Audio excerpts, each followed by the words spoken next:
Hello అండి. మనం ఇంట్లో వాడే పౌడర్ డబ్బాతో పౌడర్ అయిపోయాక దానిపై ఉన్న కవర్ తీసేసి అలాగే పౌడర్ డబ్బాకున్న మూతను కూడా తీసేయాలి. ఇప్పుడంటే క్రాస్ లైన్స్ వచ్చాయి కానీ ఒకప్పుడు ఇందులో చీమల మందు వేసి వాడేది మా అమ్మ. ఇప్పుడు ఒక ఐరన్ టూల్ని స్టవ్ పై వేడి చేసి పౌడర్ డబ్బాకు నిలువుగా 5-6 హోల్స్ పెట్టుకుని ఒక పేపర్ను కానీ కార్డును కానీ ఇలా కోన్లాగా చేసి పౌడర్ డబ్బాపై పెట్టి అందులో ముగ్గు వేసుకునే పిండిని వేస్తే ఈజీగా పిండి డబ్బాలోనికి వెళ్ళిపోతుంది. ఇప్పుడు పౌడర్ డబ్బాకు మూత ఎలా ఉండేదో అలా పెట్టేసి డబ్బా పై వైపును పట్టుకుని కింది వైపు గుమ్మానికి ఇలా కొట్టినట్లయితే ముగ్గు ఈజీగా వచ్చేస్తుంది.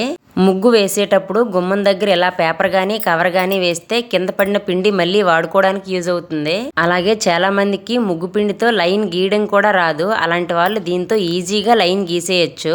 ఈ లైన్ గీసేటప్పుడు డబ్బాను కొంచెం ప్రెస్ చేస్తే లైన్ సన్నంగా, ఎక్కువ ప్రెస్ చేస్తే లైన్ మందంగా వస్తుంది. నేను చిన్నప్పుడు ఇలాగే వేసేదాన్ని ముగ్గులు. మీరెప్పుడైనా పౌడర్ డబ్బాతో ముగ్గు ట్రై చేశారా?